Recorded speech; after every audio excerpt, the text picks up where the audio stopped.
नमस्कार दोस्तों, स्वागत है आपका आपके अपने YouTube channel national defence daily में। तो दोस्तों, आज का वीडियो देखकर आपको मजा आएगा क्योंकि भारत ने अमेरिका को बहुत अच्छे से बेवकूफ़ बनाया है। अमेरिका से सारे फायदे ले लिए और जब अमेरिका ने काम की बात की तो भारत ने कहा बाद में सोचेंगे। दरअसल यह पूरा मामला भारतीय बाजार से जुड़ा हुआ है।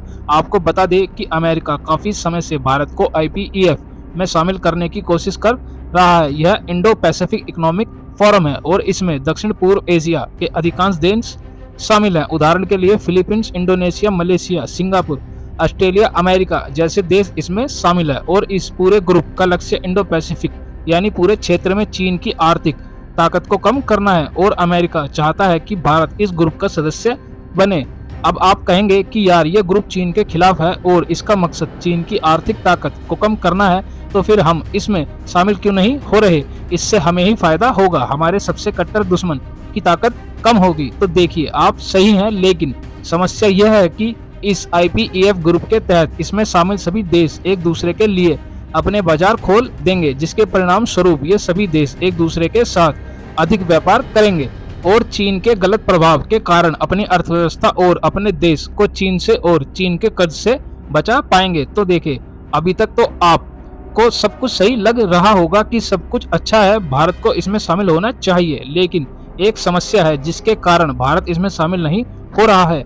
दरअसल सबसे बड़ी समस्या यह आ रही है कि इस ग्रुप में शामिल सभी देश उन चीजों में बाजार खोलने को तैयार हैं जिनमें वे अच्छे हैं, लेकिन जिनमें भारत अच्छा है, भारत उसे ज्यादा बनाता है, उसके लिए यह देश अपना बाजार खोलने को तैयार नहीं है। उदाहरण के लिए मान लीजिए इंडोनेशिया बहुत अच्छे जूते बनाता है, यहाँ बड़ी बड़ी जूता कंपनियां हैं और उनकी क्षमता यह है कि ये लोग कम कीमत में विश्व स्तरीय जूते बना सकते हैं। तो अब इंडोनेशिया IPEF के तहत यह कह रहा है कि हम अपने देश का जूता बाजार आप सभी के लिए खोल देंगे, लेकिन बदले में हमें भारत का जूता बाजार में प्रवेश कराना होगा। भारत को वह बाजार हमारे लिए खोलना होगा, वहां से टैक्स हटाना होगा और हमारी कंपनियों को फायदा पहुंचाना होगा।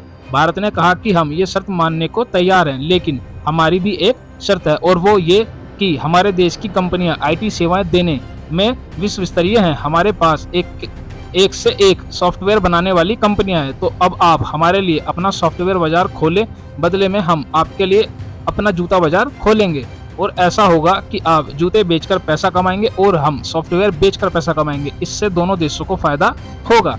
लेकिन इंडोनेशिया इस शर्त को मानने को तैयार नहीं है। वो एक कह रहे हैं कि हम केवल उसी चीज के लिए बाजार खोलेंगे जिसमें हम बहुत अच्छे हैं, हम उस चीज में बाजार नहीं खोलेंगे जिसमें आप अच्छे हैं या आप बेहतर हैं। वह चीज इस संधि में शामिल नहीं होगी और यही काम इस ग्रुप के हर एक देश ने किया है और सभी देशों ने IPEF में वही उत्पाद डाले हैं जो वे बनाने में सर्वश्रेष्ठ हैं। भारत ये भी मानने को तैयार था, लेकिन हमने कहा था कि हम जो बनाने में सर्वश्रेष्ठ हैं वो उत्पाद भी आपको उसमें डालने होंगे, लेकिन सभी ने पीछे हटने का फैसला किया। तब भारत ने कहा था कि हम IPEF में शामिल नहीं होंगे, लेकिन अमेरिका पिछले 2 साल से लगातार कोशिश कर रहा है कि कुछ भी करके भारत को IPEF में लाया जाए, लेकिन अमेरिका को पता था कि भारत ऐसे नहीं आने वाला है। भारत को कोई मजबूत लालच देना होगा, इसलिए इस बार उसने PM मोदी की ग्रैंड अमेरिकी यात्रा के दौरान भारत के साथ कई बड़ी डील की। उदाहरण के लिए भारत को इंजन तकनीक उपलब्ध कराने के लिए एक समझौते पर हस्ताक्षर किए। इसके अलावा भारत के भीतर हथियार बनाने के लिए एक समझौते पर हस्ताक्षर किए। इसके अलावा भारत आर्टेमिस प्रोग्राम में भी शामिल हो गया है, जो दुनिया का सबसे अच्छा अंतरिक्ष प्रोग्राम है। और हमने ऐसे कई बड़े सौदे किए हैं जैसे आर्टिफिशियल इंटेलिजेंस डील, हमने सेमीकंडक्टर पर बातचीत की है।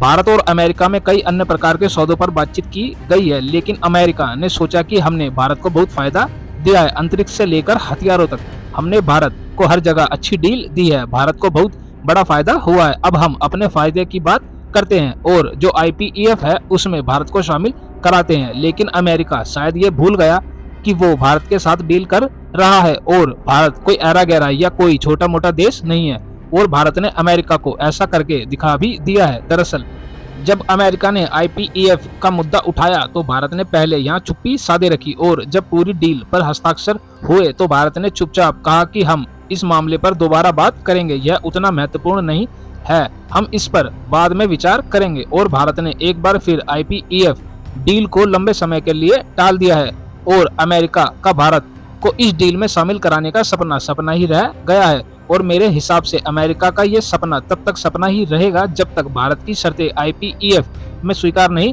कर ली जाती। हालांकि मैंने आपको फायदे और नुकसान दोनों बता दिए हैं। अब आप कमेंट करके मुझे बताएं कि आप इस पूरी खबर के बारे में क्या सोचते हैं, और हाँ, साथ ही चैनल को भी सब्सक्राइब कर लें। फिलहाल इस वीडियो में इतना ही। Thanks for watching the video.